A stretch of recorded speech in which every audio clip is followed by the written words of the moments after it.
గాలి కొల్లేసిరు వట్టి మాటలతో టైం పాస్ 18 నెలల నుంచి ఇవే టైం పాస్ 6 గ్యారంటీల చర్చ వచ్చిందంటే మళ్ళా ఆ ఇష్యూని డైవర్ట్ చేసి కథం. కాబట్టి ఇలా అన్ని విషయంలో ప్రజలు ఆలోచిస్తున్నారు. కాబట్టి ప్రభుత్వం 6 గ్యారంటీల మీద దృష్టి పెట్టండి. మీరా ఎట్లా ఎవరిని అరెస్ట్ చేయరు. దానిలో నమ్మకం ఏంది మీ మీద? కాంగ్రెస్ పార్టీ నమ్మకం ఎప్పుడో వీకింది. ఎందుకంటే ఫోన్ ట్యాపింగ్ కేసు అన్నారు, అటే వీకింది.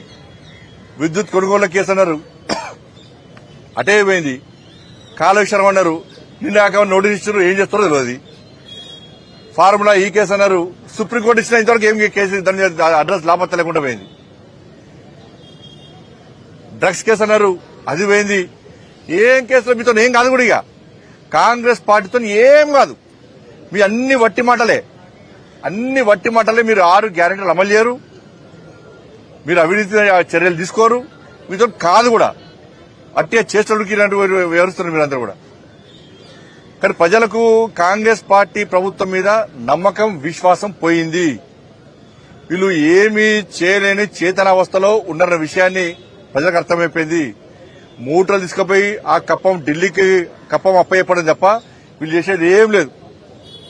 కాబట్టి ఈ విషయంలో ప్రజలు అప్రమత్తంగా ఉన్నారు.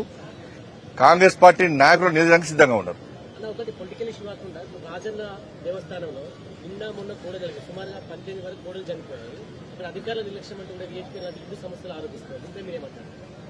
ఇప్పుడు దేవస్థానంలో ప్రతిసారి రాయరాజేశ్వర దేవస్థానంలో ప్రతిసారి ఈ కోడలు చనిపోవడము కానవతిగా మారింది.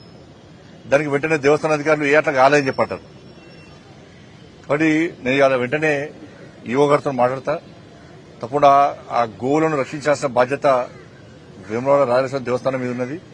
పైసలు తక్కువ మీరు గోవులను రక్షించకుంటే ఇక భక్తులకు ఏం సౌకర్యం కల్పిస్తారు? గోవులను రక్షించకుంటే ఏం తక్కువైంది? గతంలో కేసీఆర్ గారు వేసి రాయలసీమ దేవస్థానం పైసలు తీసుకుపోయి వేరే కాడ పెట్టాడు. మరి కనీసం ఆ గోవులను రక్షించడానికి సరైన సదుపాయాలు కల్పించి, సరైన సౌకర్యం కల్పించి వాళ్ళని కాపాడాల్సిన బాధ్యత ఇలా అధికారుల మీద ఉంది. నేను వెంటనే ఏ వారితో మాట్లాడితే ఇప్పుడు వెంటనే తప్పకుండా చర్యలు తీసుకోవాలని చెప్పి నేను వాళ్ళని ఆదేశిస్తాను. ఇప్పుడు పాత పద్ధతే పెట్టుకోవద్దు కదా, సంఖ్య పెరుగుతూ ఉంటుంది. దాని తగ్గట్టు సౌకర్యాలు ఏర్పడేసుకోవాలి. మేము గదే గిరిగించుకొని కూర్చుంటామని కాదు కదా. భక్తుల సంఖ్య పెరుగుతున్నది, గోవుల సంఖ్య పెరుగుతున్నది, ఆదాయం పెరుగుతున్నది. కాబట్టి దాని తగ్గట్టు ఏర్పాటు చేసుకున్న బాధ్యత అధికారులు. ప్రతిసారి ఈ సంఘటన ఇటువంటి సంఘటన జరిగినప్పుడల్లా గదే కారణం చెప్తే తప్పది, అదే కారణం చెప్పి టైంపాస్ చేస్తే తప్పది. కాబట్టి నేను అధికారులతో వెంటనే మాట్లాడే ప్రయత్నం చేస్తాను.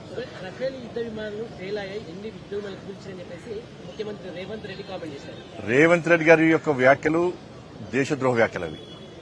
ఇది పాకిస్తాన్ ఉగ్రవాదులను పెంచి పోషించే విధంగా ఉంది. ఇది భారత సైన్యం యొక్క ఆత్మవిశ్వాసాన్ని, ఆత్మస్థైర్యాన్ని దెబ్బతీసే విధంగా ఉంది. ఆడ పోయి యుద్దం చేసింది నరేంద్ర మోడీ గారు రఫేల్ వేయలే, భారత సైనికులు చేశారు. భారత సైన్యం మీద మీకు నమ్మకం, విశ్వాసం లేదా? ఆర్మీ చీఫ్ మీద మీకు నమ్మకం, విశ్వాసం లేదా? ఎవరి మీద విశ్వాసం లేదు మీకు? ఇందిరాగాంధీ అంటున్నారు. అరే 2016లో ఉరిలో నరేంద్ర మోడీ ప్రభుత్వం వచ్చినాక 2016లో వాళ్ళు ఒక్కసారి దాడి చేస్తే చోరబడి ప్రతి దాడి చేసిన ప్రభుత్వం నరేంద్ర మోడీ ప్రభుత్వం. 2019లో 40 మంది భారత సైన్యాన్ని ఆత్మాహుతి దాడి చేస్తే పుల్వామాలో వెంటనే పాకిస్తాన్ లో చోరబడి సర్జికల్ స్ట్రైక్ చేసిన ప్రభుత్వం నరేంద్ర మోడీ ప్రభుత్వం. ఇవాళ అమెరికా లాంటి దేశము ట్విన్ టవర్స్ మీద Osama bin Laden twin towers బద్దలు చేస్తే, ధ్వంసం చేస్తే 3000 మంది చచ్చిపోయారు, 6000 మంది గాయాల పాలయ్యారు. కానీ అగ్రరాజ్యం అని చెప్పుకునే అమెరికాకు ఒసామా బిన్ లాడెన్ ను మట్టుపెట్టడానికి 11 సంవత్సరాలు పట్టింది. 11 సంవత్సరాలు అగ్రరాజ్యానికి. కానీ పహల్గాం సంఘటన జరిగిన 15 రోజుల పాట 9 ఉగ్రవాద శిబిరాలను ధ్వంసం చేసిన సైన్యం భారత సైన్యం. అటువంటి ప్రభుత్వం నరేంద్ర మోడీ ప్రభుత్వం. 11 డిఫెన్స్ బేస్లను ధ్వంసం చేసిన ప్రభుత్వం నరేంద్ర మోడీ ప్రభుత్వం.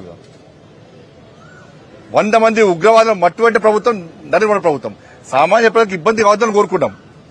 అదే పదం కొనసాగిస్తారు. ఇప్పుడు యుద్ధం అయిపోయిందా? ఇప్పుడు అయిపోయింది. ఎవరన్నారు? సాక్షాత్ ప్రధానమంత్రి గారు ఇప్పుడు యుద్ధం అయిపోలే. ఉగ్రవాదం అంతరించే వరకు పాకిస్తాన్ ఉగ్రవాదులను వాళ్ళ దేశం నుంచి పెంచి పోషించకుండా ఉండేంత వరకు ఈ యుద్ధం నిరంతరం కొనసాగుతూ ఉంటది. ఆపరేషన్ సింధూర్ ఆగిపోలేదని చెప్పి సాక్షాత్ ప్రధానమంత్రి గారు చెప్పారు. కానీ ఇటువంటి పరిస్థితుల్లో మొన్నటి జెండా పట్టుకొని అంటారు మోడీ గారు సహకరించడం, ప్రభుత్వం సహకరించమంటారు. మరి ఈ కామెంట్స్ ఏంది కదా? ఫక్తు కాంగ్రెస్ పార్టీకి ఎప్పుడు కూడా దేశానికి వ్యతిరేకంగా మాట్లాడే ఒక ఫ్యాక్షన్ గా మంది కాంగ్రెస్ పార్టీకి. ఇందిరాగాంధీ అంటారు. ఇందిరాగాంధీ హయాంలో పీఓకేను ఎందుకు స్వాధీనం చేసుకోలేకపోయింది కాంగ్రెస్ పార్టీ ప్రభుత్వం అప్పుడు? ఇలా పీఓకే వల్ల కదా కశ్మీర్ ఇలా అతలకుతలమైంది కదా. కశ్మీర్ పండితులు అంతా హతమర్చింది పీఓకే వల్లనే కదా. ఏక్ దేశ్ మే దో ప్రధాన్, ఏక్ దేశ్ మే దో విధాన్, ఏక్ దేశ్ మే దో నిషాన్. దీని కారకులు ఎవరు? కాంగ్రెస్ పార్టీ ప్రభుత్వమే. ప్రజలు నవ్వుకున్నారు. అరే ఒక్క దేశంలో ఇద్దరు ప్రధానులు ఏంది, ఒక్క దేశంలో రెండు రాజ్యాంగాలు ఏంది, ఒక్క దేశంలో రెండు జెండాలు ఎగరడం ఏంది? దీని కారకులు ఎవరు? కాంగ్రెస్ పార్టీ. దీనికి రాష్ట్ర ముఖ్యమంత్రి గారు సమాధానం చెప్పాలి.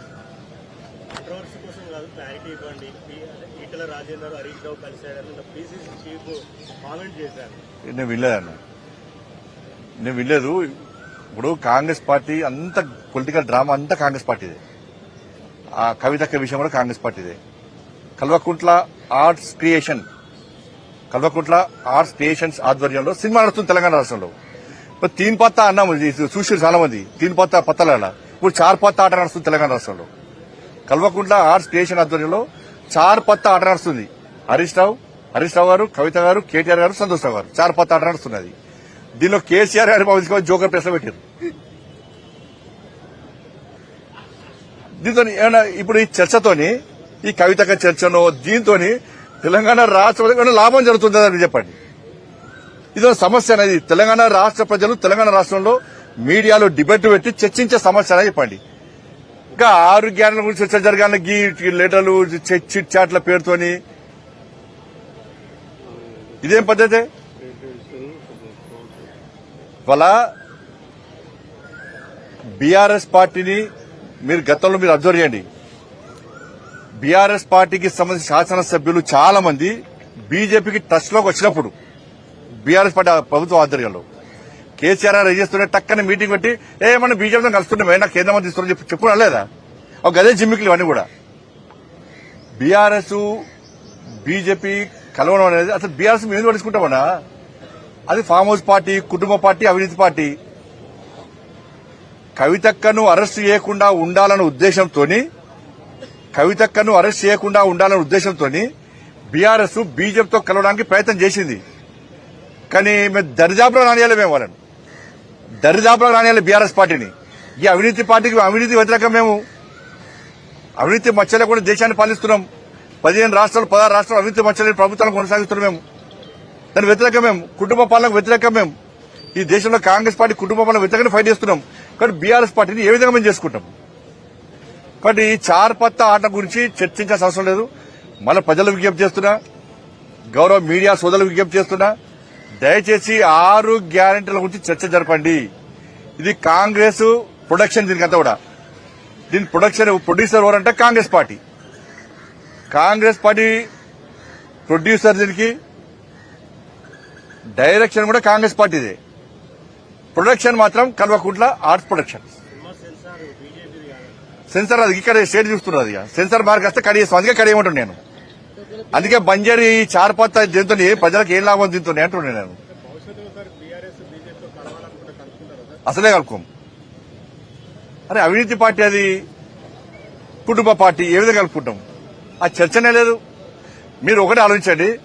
మేము కలుపుకుంటే ఎప్పుడో కలుపుకుంటాం. కాంగ్రెస్ పార్టీ బీఆర్ఎస్ కలిసి పనిచేసినాయి. ఎన్నికల్లో పోటీ చేసిర్రు, అధికారం కూడా పంచుకున్నారు. మేము ఎప్పుడన్నా పంచుకున్నామా?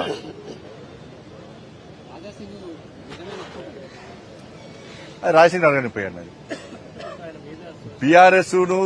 బీఆర్ఎస్ ను దగ్గరీసే ప్రసక్తి లేదు. మళ్ళీ చెప్తున్నా, అవినీతి కుటుంబ పార్టీలకు ఎప్పుడు మీకు దూరం. ధన్యవాదాలన్నా.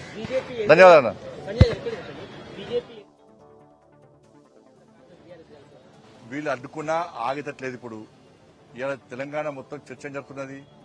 వాళ్ళకి ఇచ్చిన అవకాశం వాళ్ళు మొత్తం మోసం చేశారు బీఆర్ఎస్ వాళ్ళు. వీళ్ళకి ఇచ్చిన అధికారం వీళ్ళు మోసం చేశారు. అందరికీ ఇచ్చాము అధికారం, అందరికీ ఇచ్చాము అవకాశం, బీజేపీకి ఇద్దాం అధికారం. అందరికీ ఇచ్చాము అవకాశం, బీజేపీకి ఇద్దాం అధికారం అని చెప్పి ఒక ఆలోచనతో తెలంగాణ రాష్ట్ర ప్రజానికం ఉన్నారు. కాబట్టి ఎవ్వరు ఏం అడ్డుకున్నా కూడా వాళ్ళందరూ కాంగ్రెస్ బీఆర్ఎస్ భవిష్యత్తులో గ్యారంటీ గతంలో ఒక్కటైనట్టు గతంలో కలిసి పోటీ చేశారు. ఈసారి మళ్ళీ కలిసి ఒక్కటే జరగాలి, గ్యారంటీ ఒకటే జరగాలి. ఎందుకంటే కాంగ్రెస్ పార్టీ వ్యతిరేకత ఉన్నది, బీఆర్ఎస్ పార్టీ క్యాడర్ లేదు, కెపాసిటీ లేదు, చార్పత్తా గేమ్ నడుస్తున్నది. కాబట్టి వాళ్ళిద్దరు ఒకటిద్దరు, ఇద్దరు ఒకటే బీజేపీని అడ్డుకునే ప్రయత్నం చేస్తారు. వాళ్ళు అడ్డుకున్నా అరచేతిని అడ్డుపెట్టి సూర్యకాంతిని ఆపలేరు. తెలంగాణ రాష్ట్రంలో భారతీయ జనతా పార్టీ అధికారం రావడానికి కూడా అడ్డుకోలేరు. ధన్యవాదాలు.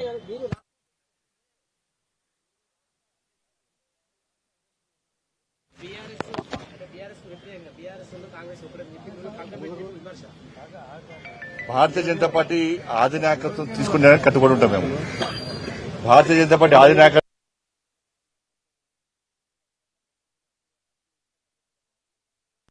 దేశవ్యాప్తంగా కరోనా కేసులు పెరుగుతుండడం తీవ్ర కలకలం రేపుతోంది.